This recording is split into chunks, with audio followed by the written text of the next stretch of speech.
perched atop the vast, extinct volcano known as Castle Rock. Edinburgh Castle doesn't just dominate the skyline of Scotland's capital, it dominates the very fabric of the nation's history. It's a crown jewel of ancient royalty, a silent witness to sieges, triumphs, and the ebb and flow of power across a millennium. Yet, for all its visible, glorious history, the most compelling and terrifying story of Edinburgh Castle lies in the deep silence of its vaults and the unsettling melody of a tune that refuses to die. This is the story of the ghostly piper, an unseen musician whose haunting tune echoes through the tunnels beneath the Royal Mile, a melody that serves as a constant chilling reminder that this castle is not just a building, it is a colossal mausoleum of unsolved history and restless souls. Every year, millions ascend to the ancient ramparts, drawn by the visible majesty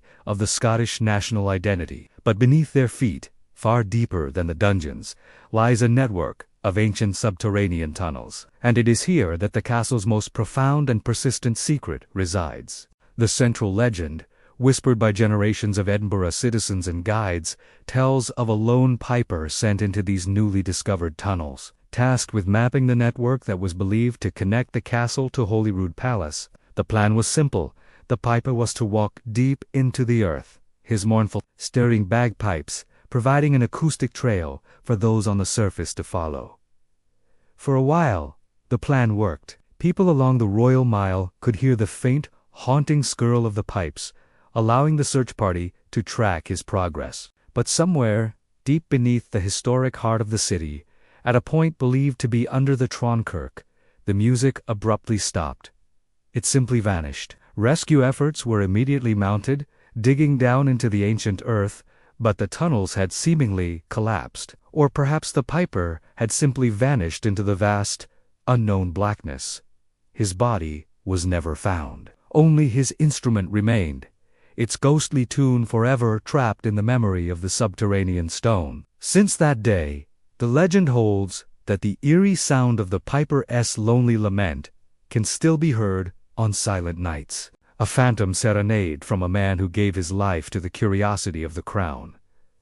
This tale is the romantic, tragic folklore of Scotland. But the castle harbors another, far more visceral and terrifying, haunting the souls trapped within its notorious dungeons and vaults. Unlike the noble tragedy of the piper, the spirits of the vaults are born from documented, horrific suffering. The vaults beneath the castle were not always intended for confinement. Initially, many were simply storage areas, but over the centuries, as the castle evolved from a royal residence into a dedicated military garrison, these dark spaces were transformed into holding cells for a crushing tide of captured enemies. The conditions were monstrous, a documented reality that lends terrifying credence to the haunting legends. During the 18th century, the dungeons were crammed with hundreds of French and American prisoners of war. These were not the elite prisoners of earlier eras. They were common soldiers, sailors, and privateers captured during the Napoleonic and American Revolutionary Wars.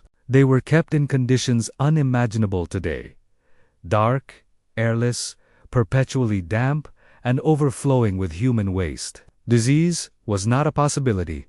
It was an absolute certainty. The overcrowding was so severe, and the conditions so unsanitary, that infectious diseases, including the terrifying plague, ran rampant. The dead were simply piled high, often left to decompose in the same vaults where the living were forced to endure. The overwhelming sense of despair, the physical agony of disease, and the utter abandonment experienced by these prisoners saturates the stones of the castle to this day. When visitors today report feeling sudden, inexplicable temperature drops, the oppressive weight of unseen misery, or even physical contact from phantom hands, it is this horrific, documented suffering that they are truly encountering. One of the most disturbing, yet historically grounded, legends is that of a single, small room, a plague pit, where the desperate cries of those locked in to die are eternally trapped. The castle staff often speak of the unnerving silence that permeates these vaults, a silence so dense it feels like a physical blanket, momentarily broken by the chilling sound of ragged breathing or a muffled, hopeless cough. These are the spirits of the dungeon, not fictional ghosts, but the documented, desperate echoes of men forgotten by history and swallowed by the stone. For centuries, these Talisa Piper and the tormented prisoners remained firmly in the realm of folklore and whispered ghost stories. But in 2001, Edinburgh Castle became the focus of the largest, most ambitious scientific study ever undertaken on a paranormal location. The objective was not to confirm or deny the existence of ghosts, but to scientifically test the hypothesis that the castle was genuinely haunted. The study, dubbed the Edinburgh Vaults Investigation, utilized a team of 9 independent parapsychologists and scientists along with over 200 volunteers, none of whom were told the specific haunted areas of the castle. The volunteers were split into groups and taken through various parts of the castle and the vaults.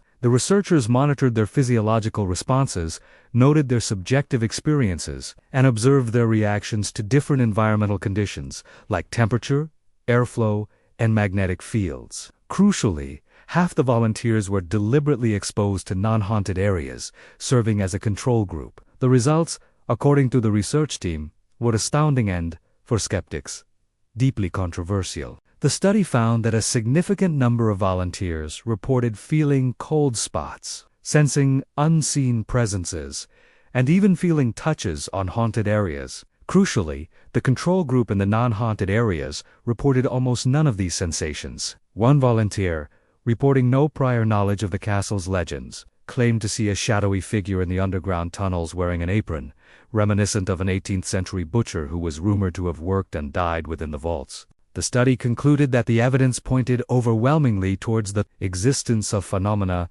that defied current conventional explanation. This finding immediately ignited a fierce debate in the scientific community. Skeptics pointed out the inherent flaws in subjective reporting, arguing that even a blind study cannot eliminate the subconscious influence of expectation, especially in a place as atmospherically charged as Edinburgh Castle. They argued that environmental factors, changes in airflow, natural static electricity, or even mild carbon monoxide pockets in the deep stone vaults could easily account for the reported sensations. Yet, the 2001 investigation, regardless of its scientific purity, achieved one thing. It formally moved the haunting of Edinburgh Castle from the whispered realm of tour guides into the controversial spotlight of scientific inquiry. The truth became not a simple debunking, but a formal recognition that something inexplicable consistently affects those who pass through its ancient vaults. The piper and the prisoners, the beautiful tragedy, and the documented horror, now indivisible, from the castle's identity, and, indeed, from the very spirit of Scotland. The enduring power of the piper's tale lies in the instrument itself. The bagpipes are the voice of Scotland, a sound of defiant celebration and melancholic lament. The idea that this powerful, national voice was silenced in the dark beneath the capital, yet persists as a faint, ethereal tune, speaks to the resilience and stubborn romanticism of the Scottish character. It transforms the piper from a simple casualty into a guardian spirit, his music an eternal background score to the nation's history. The vaults, in contrast, serve a different, more somber purpose.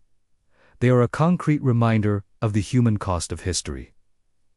The spirits that linger are not glamorous royal ghosts. They are the desperate, the foreign, and the forgotten. By acknowledging their presence, the castle subtly reminds its visitors of the brutality and suffering that underpin the beauty of its architecture. Today, Edinburgh Castle is the most visited tourist attraction in Scotland. Its draw is not just its history, its views, or the crown jewels, but the tangible promise of the unexplained. The castle's management and the city's tourism industry have expertly woven the legends into the very experience of the visit, understanding that the ghostly piper and the tormented souls are now as valuable a part of the castle's heritage as the stone of destiny itself. The question of whether the piper's tune is truly heard on a quiet night, or whether the touch of an American POW is genuinely felt in the depths of the dungeon, remains unresolved. What is certain is that Edinburgh Castle is a place where history has left an indelible, emotional stain. It is a monument to the known and the eternally unknown, where the documented suffering of the past has become the palpable, terrifying mystery of the present. The phantom music plays on, a perpetual, chilling reminder that in the stones of Edinburgh, some secrets are simply too heavy to be contained by time. Thank you for watching. If you enjoyed this journey into the haunted history of Edinburgh Castle, be sure to like, subscribe, and hit the notification bell so you don't miss our next adventure into the unknown.